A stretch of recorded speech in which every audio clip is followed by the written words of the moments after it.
कमाल की गल, एक वड्डा भरा छोटे भरा की पत्नी रख ले ते राम उसनों मार दें ते भारतवासी कहन सवाब का काम है, तुलसी भी कहे सवाब का काम है।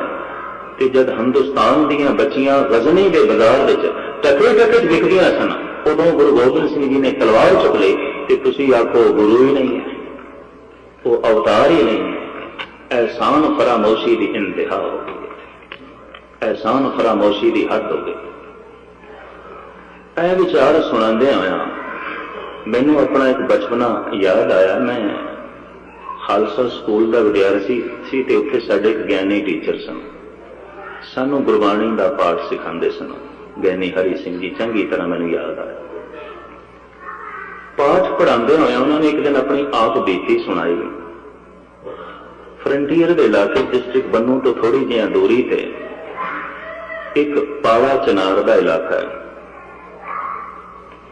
लोकी अक्सर गर्मियों के दिनों उत्ते जाते सन, ठंडा इलाका होने करके। ज्ञानी हरि सिंह जी कहना मैं भी चला गया। गर्मियों की छुट्टियां, 2 महीने की छुट्टियां, झील सरोवर वगदे हुए झरने उत्थे आम ने। कहते एक सज्जन ते उसका छोटा जिहा बच्चा किसी सरोवर विच नहा रहे सन। नहांदियां नहांदियां बच्चा किधरे गहरे पानी च चला गया, डुबन लगा। ते प्यो ने शोर मचाया भी बचाओ मेरे बच्चे नूं, बच्चा गया, आप तैरना जानता नहीं सी। दूरों कोई गालबन चीनी नस्ल का सिया टूरिस्ट उत्ते घूम रहा सी। कैमरा उसके कोल फोटोआं उठों लै रहा सी। उन्हें देखा बच्चा डुबया है और डुबन लगा, उन्हें भज के छाल मार दी ते डुबदे हुए बच्चे को कढ़ के लिया। प्यो ने अपने बच्चे को गल नाल लाया, छेती छेती उन्होंने कपड़े पवा के चल गया। ज्ञानी हरि सिंह कहते हैं एक करिश्मा, एक गल, एक परोपकार का वो दृश्य उस सियाह का मैं अपनी अखां नाल वेखिया। पर उसके चेहरे ते परेशानी बड़ी सी, इन्ना पुण्य का काम करके बेचैन हो गया सी। कपड़े उसके भिज गए और कुछ भी उसने देरी नहीं की थी। ज्ञानी हरि सिंह कहने मैं जब जाके पूछा भी तू इतना बड़ा काम किया है तो तेनों खुश होना चाहिए, तू मुरझा गया, तू बेचैन हो गया, परेशान हो गया, गल की है। वो आखन लगा साडे देश की सभ्यता है कि किसी का डिगे होया रुमाल भी चुक के दे रही है, वो थैंक्स जरूर करता है, धन्यवाद करता है। ते मैं इतने गहरे पानी अपनी जिंदगी नूं हथेली ते रख के ये बच्चे नूं कढ़ के लिया, उन्हें मेरी तरफ देखिया तक भी नहीं, अपने बच्चे की बांह पकड़ के चला गया, मेरा शुक्रिया ही धन्यवाद भी नहीं। ज्ञानी हरि सिंह कहते हैं कि मैं जवाब दिता भी तू एक डुबदा होया बच्चा बचाया, बदले विच तेरा धन्यवाद नहीं होया ते तू दुखी है, बेचैन है। पर यह वो कौम है इसने उन्हों का भी धन्यवाद नहीं किया जिसने इन्हों के बच्चे बचाने की खातर अपने बच्चे खुआ दिते, इन्हों का धर्म बचाने की खातर अपना पिता शहीद करा दिता सी, इन्होंने उसका धन्यवाद नहीं किया, तेरा की खाक करनगे।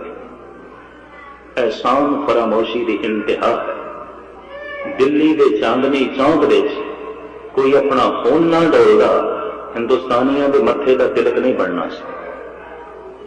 कोई चलते हुए श्वासों की डोरी ना तोड़दा, जनेऊ नहीं बनना सी। पर कौन मने? मैं दिल्ली के गांधी ग्राउंड स्पष्ट रूप से गुरपुरब सानू नहीं मनाना चाहिए, गुरु तेग बहादुर साहब जी का शहीदी गुरपुरब। ये वो मना जिन्हों के मत्थे ते तिलक है, जिन्होंने जनेऊ पा के रखे है, असी सहयोगी बनीए। मनान ओ क्यों कि इतना वड्डा जोड़ा साका होया कि तिलक जंजूरा खा प्रभुता का, किनों बड़ो कलू मैं साका।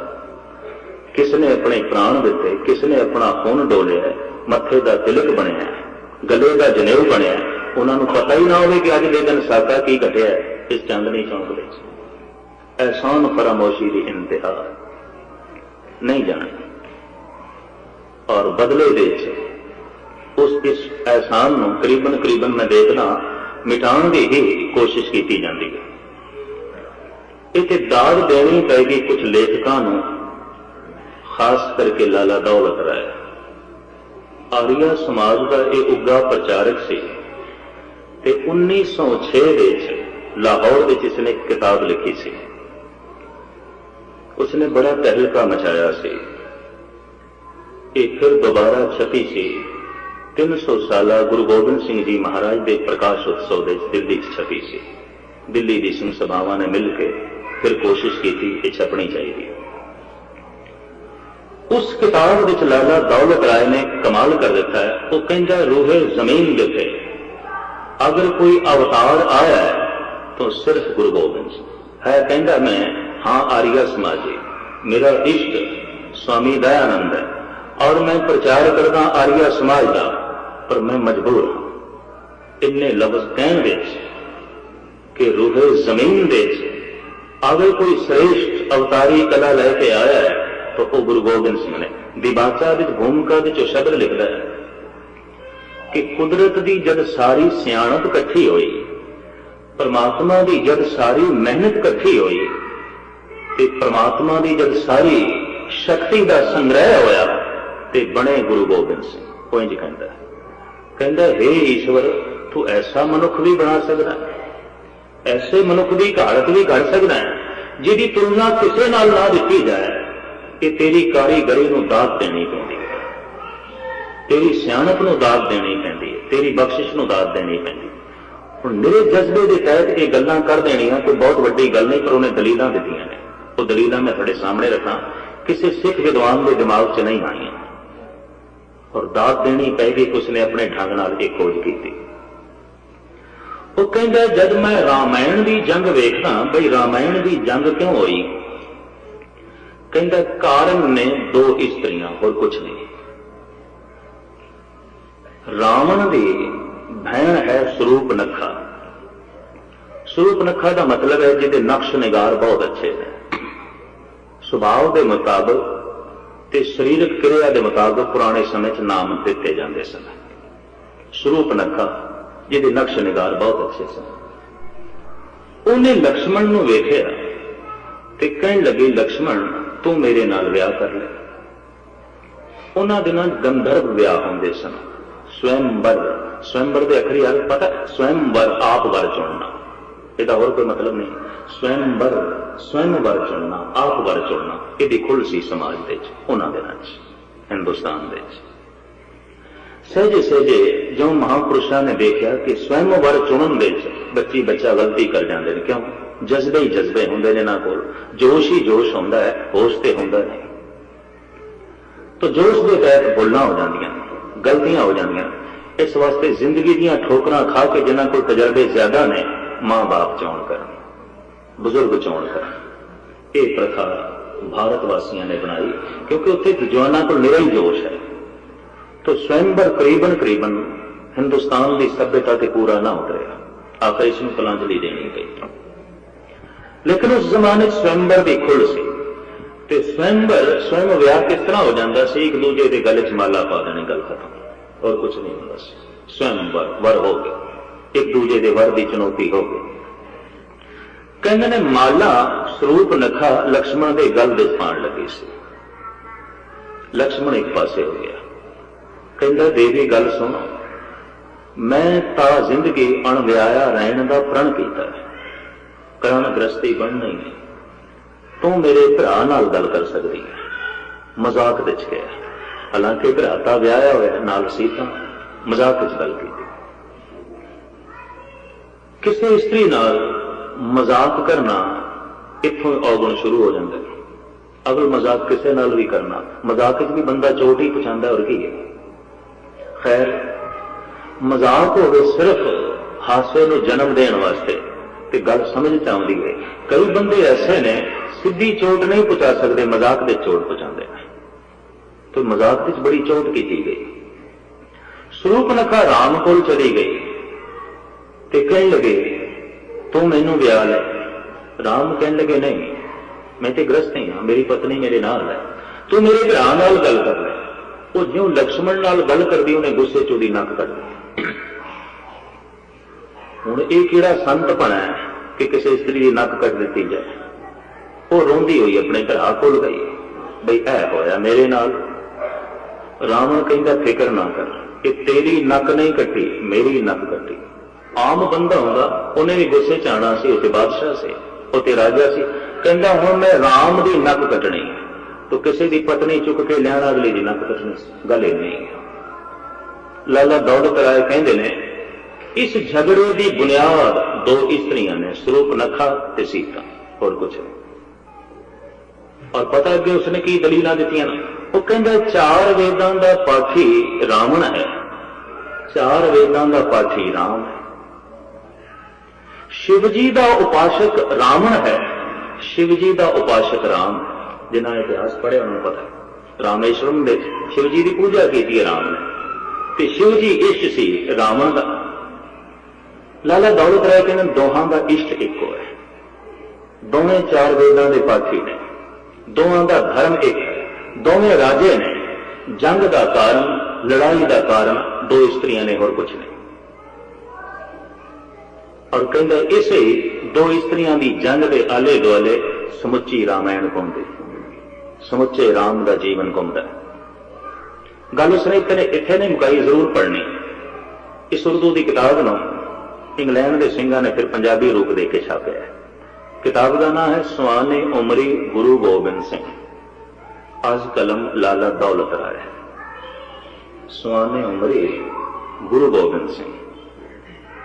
और जिस दिन ये किताब मैनू लगी, गालबन कोई 9-10 साल पुरानी गल है, आशश कर उठी मेरी आत्मा कि इस ढंग नाल भी लिखिया जा सकता है, गुरु गोबिंद सिंह जी महाराज का चित्रण इस ढंग नाल भी किया जा सकता है।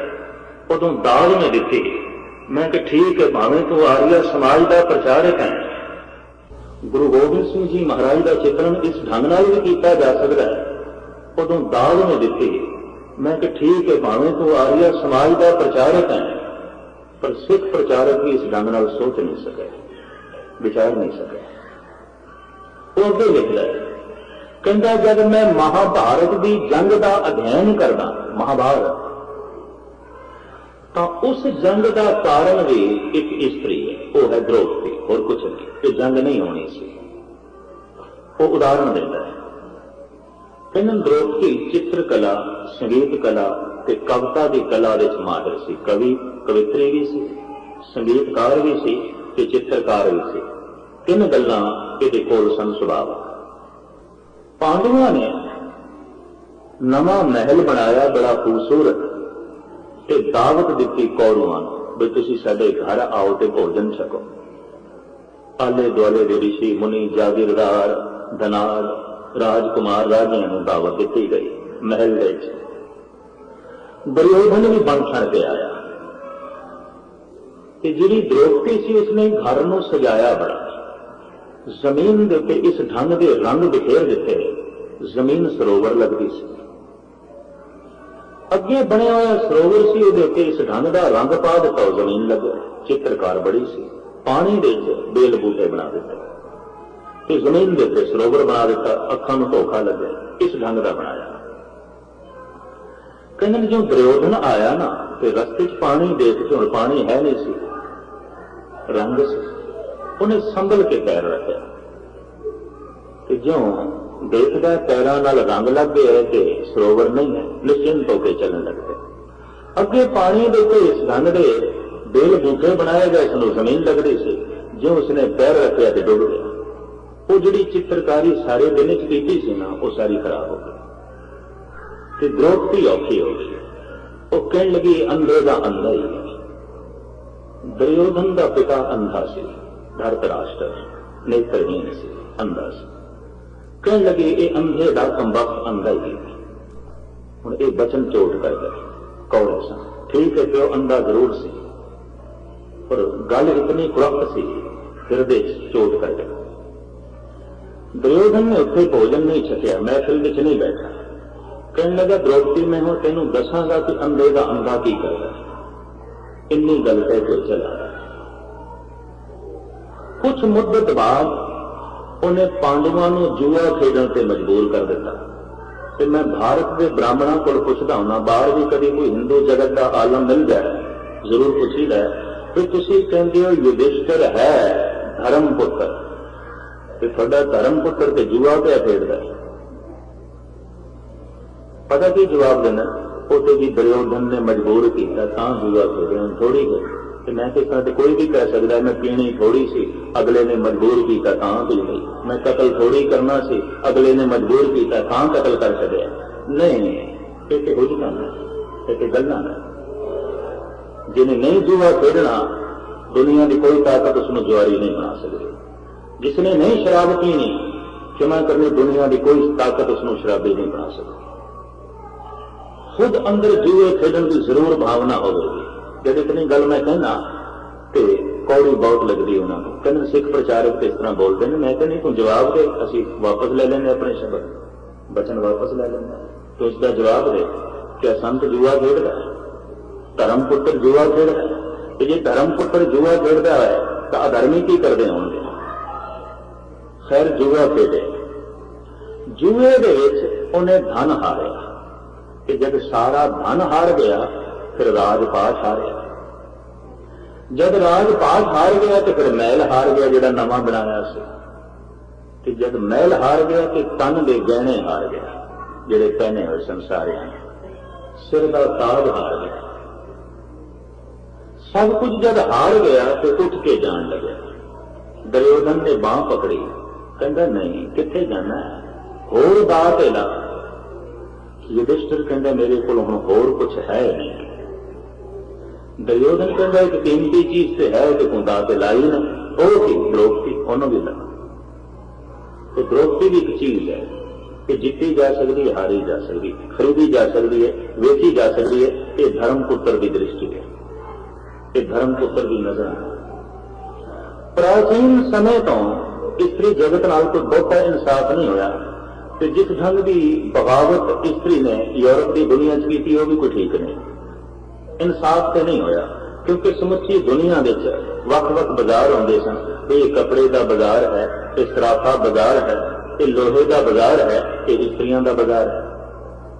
समुची दुनिया जिथे लोहा खरीदिया जाता सी, बेचिया जाता सी, सोना खरीदिया जाता सी, बेचिया जाता सी, स्त्री खरीदी जाती सी, बेची जाती सी। और जो स्त्री जुए विच हार दी जाए तो ये धन है और की एक चीज है, जीती जा सकती, खरीदी जा सकती, एक तो ज्यादा और की है। मनुख की मनोवृत्ति आदकाल तो ऐसी रही है कि आम मनुखों का तो कहना ही छो, धर्म पुत्र युधिष्ठिर धर्म पुत्र, जुए की द्रौपदी भी हार गई। कि जब द्रौपदी नूं हारिया तो उदों सही मैनिया च दुर्योधन ने अपनी जित महसूस की। उन्हें दुशासन नूं आवाज मारी, क्या उसनूं केसां तो पकड़ के खिंच के लिया जो मैनूं कहंदी सी अंधे दा अंधा। उन्होंने मैं दसा अंधे दा अंधा की करता, वो केसां तो पकड़ के खिंच के लिया। भाई साहब भाई गुरदास जी ने लिखिया सा मथे वाल दलोकता केसां नूं खिंच के लिया, केसां नाल पकड़ के घसीट के सभा विच लिआंदे। और सभा की रूपरेखा भी मैं थोड़े सामने रखा, हैरान रह जाओगे। उस सभा विच कर्ण बैठा है, भीषण पितामह बैठा है, द्रोणाचार्य बैठा है, वक्त के पंडित बैठे ने, वक्त के गुरु बैठे हैं, वक्त के संत बैठे हैं उस सभा में। तो जब दुर्योधन ने दुशासन नूं कहा कि इसनूं बड़ी महफिल के च लगन तो वो वेखदी है पहले अपने पांडवों की तरफ, बई मेरी हिफाजत करने, पर नहीं, वो सिर ढा के बैठे से। फिर देख रही है भीष्म पितामह की तरफ, भाई अजोके समय का सब तो बड़ा संत है, ये इतना जुल्म बर्दाश्त नहीं हो देगा। सिर्फ 2-4 मिनट में खड़े हो लेना। पर उत्थे भीष्म पितामह भी नहीं बोले, सिर ढा के नहीं बैठा है, नहीं बोले। फिर सोच दिए गुरु बैठा है, द्रोणाचार्य गुरु बैठा है, ये अनर्थ नहीं होने देगा। पर ज्यों देख लिए कि गुरु ने भी सिर नहीं मांगा सकता। ਹੁਣ ਤੁਸੀਂ खुद अंदाजा लगाओ, एक निक्के जिहा जुल्म के खिलाफ गुरु नहीं बोल सकता, संत नहीं बोल सकता, तो आम दुनिया की की हालत होगी। और भारत को शेर बनाया जिस गुरु गोबिंद सिंह जी महाराज ने, उसका धन्यवाद नहीं, जिन्होंने बोलने की जांच आ गई है, जालम के सामने, दुराचारी के सामने, ठग के सामने, औरंगजेब नाल भी मत्था मारन की जांच आ गई। ऐसे सूरवीर देश में पैदा कर देते। लाला दौलत राय लिखते हैं कि यह जंग हुई एक स्त्री के कारण। श्री कृष्ण ने बचाया उस वक्त, द्रौपदी का दामन पकड़े और अनर्थ नहीं होने देता। लेकिन इतनी गल तो मननी पड़ेगी कि इतना बड़ा युद्ध होया एक स्त्री के कारण। द्रौपदी दोहां का गुरु एक है, जोड़ा गुरु पांडवों का वही कौरवों का, दोहां का मजहब एक है, दोवें सनातनी मत के पुजारी हैं, दोहां का गुरु एक है, दोवें राजे ने, दोहां के अंदर होर कोई मतभेद नहीं, एक स्त्री तो झगड़ा खड़ा हुआ। लाला दौलत राय कहते जब मैं आमदा गुरु गोबिंद सिंह जी से सोचदा कि क्यों झगड़े, क्यों तलवार चुक रहे, क्यों बंदूक नाल गल करते हैं, क्यों तोपां अगे ढील दिती,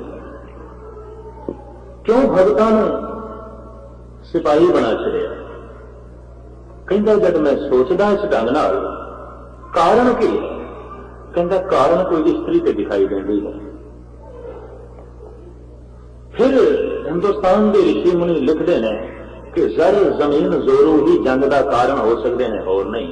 जर तो इत्थे कारण धन भी नहीं है, कारण जमीन भी नहीं है, कारण स्त्री भी नहीं है।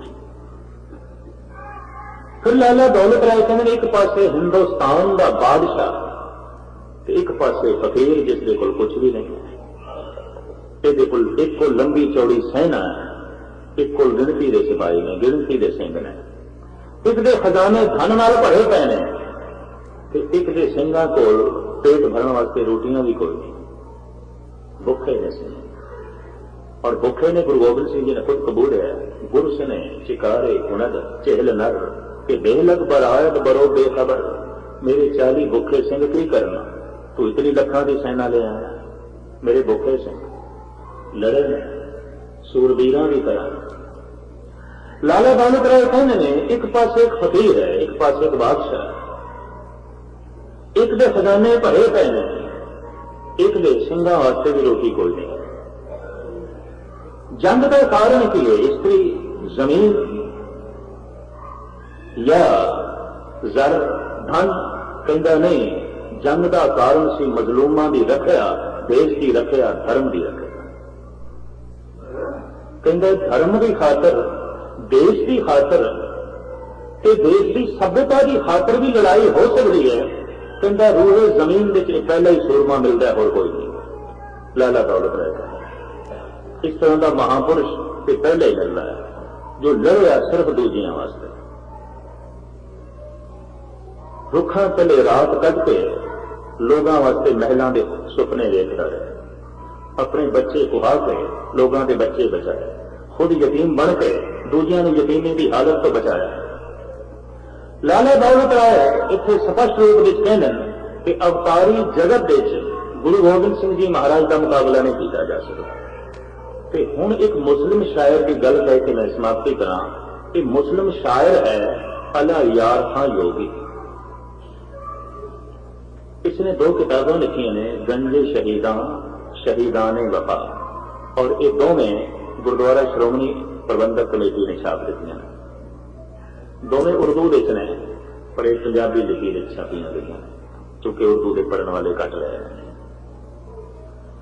उत्थे अला यार खां जोगी लिखता है, इंसाफ करे जी में जमाना तो यकीन है।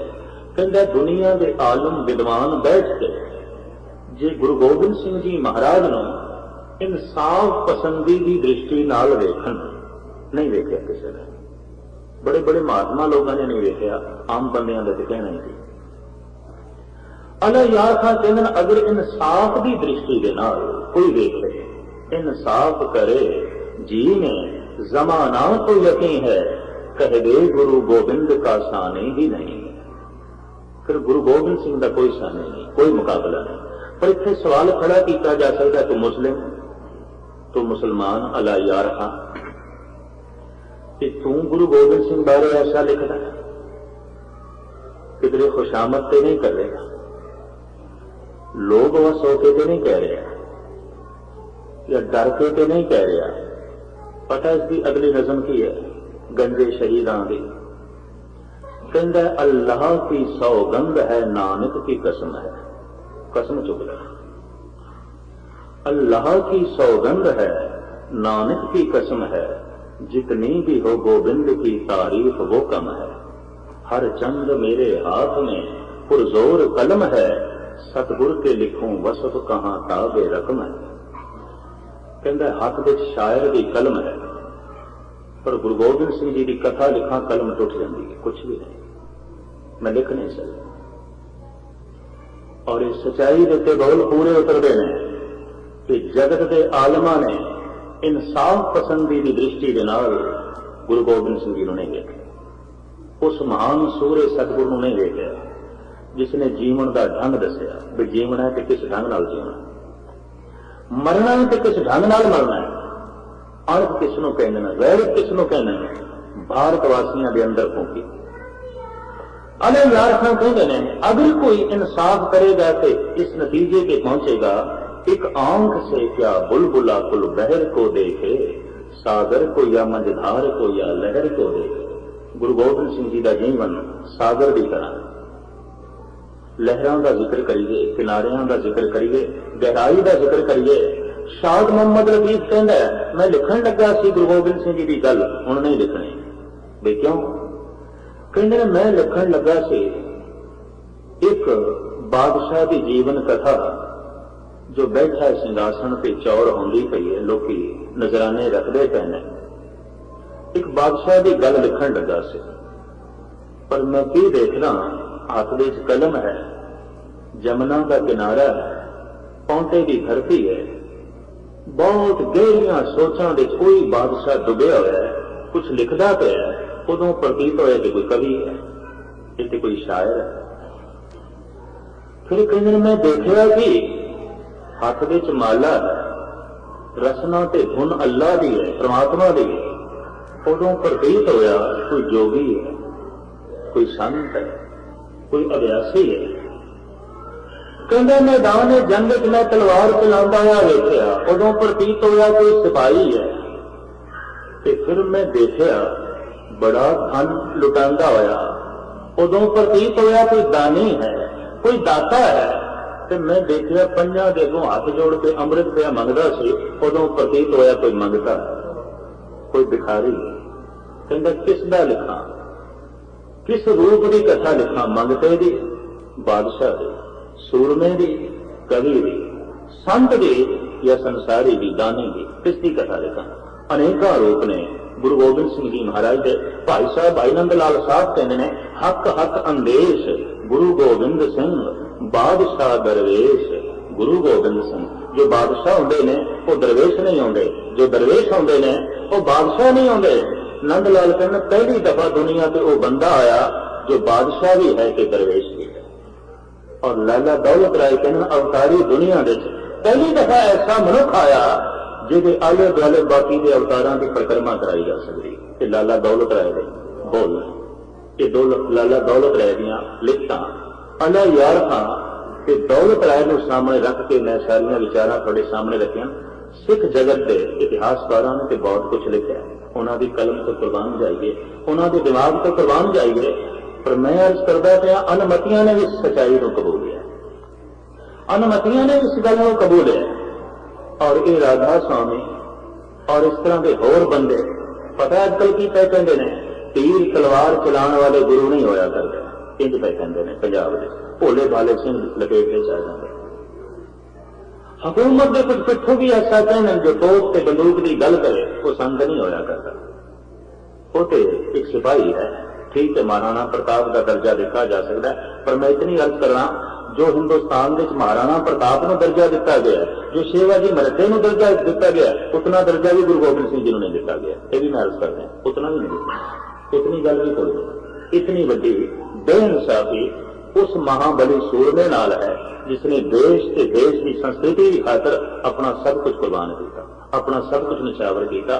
भगत कबीर की एक पंक्ति को आधार बना के मैं विचारा थोड़े सामने रखिया। अब ते जबाए पृथ्वी आकाशा, धरती तो निर्माणता सीखनी है, पवन तो पवित्रता सीखो, फुर्तीलापन सीखना है, पानी तो पवित्रता सीखनी है, आकाश तो समान दृष्टि सीखनी है, पर अगन तो जोश लेना, वो भी साडे अंदर है। अग साडे अंदर ते पुरखा जोश भी तेरे अंदर होना, ते तू मुर्गा है ते अणक ते जोश ना रहा ते तू अध्यात्मिक तौर पर मुर्गा है और मर गया। अग अंदर ठंडी पै गई तो कह देना तो मर गया, कि जोश अंदर ठंडा पै गया, अणक अंदर नहीं रही तो मर चुके, मुर्गा बिल्कुल मर चुके। ठीक है, माड़ा जिहा भी श्वास चलता होवे ना, माड़ा जिहा तां भी वैद कहता कोई गल नहीं, मरिया नहीं अजे। माड़ी जिही भी नबज चलती होवे ते कहना पैंदा हाँ, तो मैं देखदा कईयां दे अंदर बिल्कुल माड़ी जिहा नबज चलती है, शायद सतगुर की बाणी इन्हों सुरजीत कर दे, जीवन दे दे। माड़ा जिहा किधरे श्वास लेने पिछकी भर के जिवें मरण के किनारे आउंदा, शायद सतगुर मेहर करे, बख्शिश करे, श्वास चल पैन, पर गुस्ताखी माफ कुछ बिल्कुल ठंडे पै गए, मुर्दा ही हो गए, कोई श्वास कोई नबज नहीं चलती पई। साहब मेहर करन, बख्शिश करन कि श्वास अणक दे चलते रहन, कि गर्मी साडे अंदर बनी रहे, कि जोश साडे अंदर बना रहे।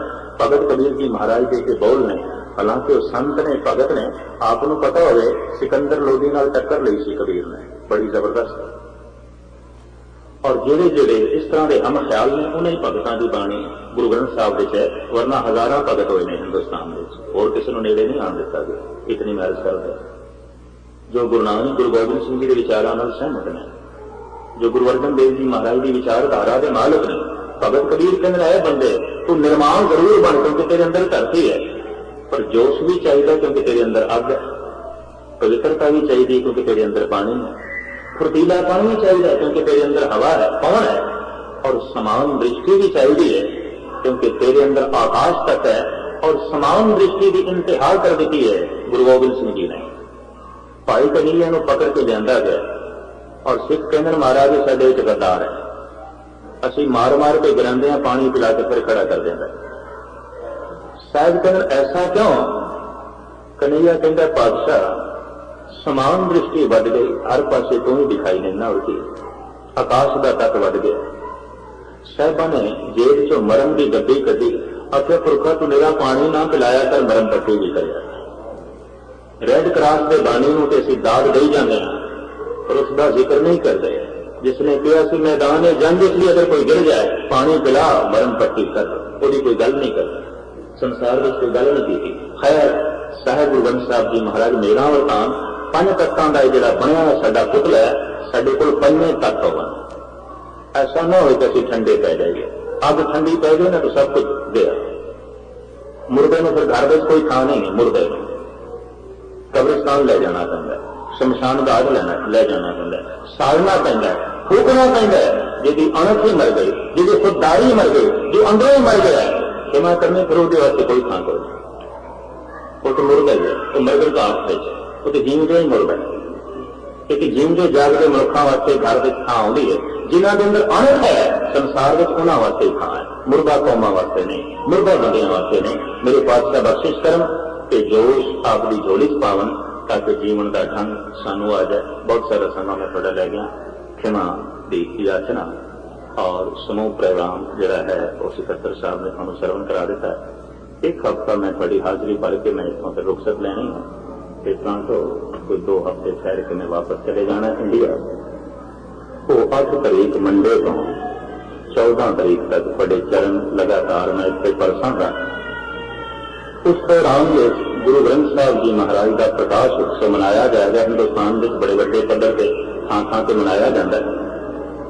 कोशिश करांगा कि उन्होंने दिनों गुरु ग्रंथ साहब जी महाराज की कुछ महानता मैं थोड़े सामने सिलसिलावार लड़ीवार रख सका, क्योंकि जिस पातशाह का तुसीं पुरब मनाना साहिब गुरु ग्रंथ साहब जी महाराज का, जो साडे मौजूदा गुरु ने और जो साडे मौजूदा रहबर ने और जुगो जुग अटल सानू प्रेरणा देने वाले ने, उन्हों का पुरब तुसीं कितने वड्डे धूमधाम नाल मनाना है कि थानू ये बोध हो जाए हर एक नूं कि साडे मौजूदा गुरु गुरु ग्रंथ साहब ने और यही जुगो जुग अटल साडे रहबर ने बड़े उत्साह नाल इस पुरब नूं मनाना है और बड़ी श्रद्धा दे नाल इस पुरब नूं मनाना है। हक करिए फिर तुहाडे दर्शन करांगे। जिंदगी रही और सतगुरु ने बख्शिश की थी, फिर गुरमत दीयां गल्लां तुहाडे सामने रखांगे। समा कुछ ज्यादा हो गए, इस वास्ते मैं हाथ जोड़ के खिमा दा जा चुका। वाहिगुरू जी का खालसा।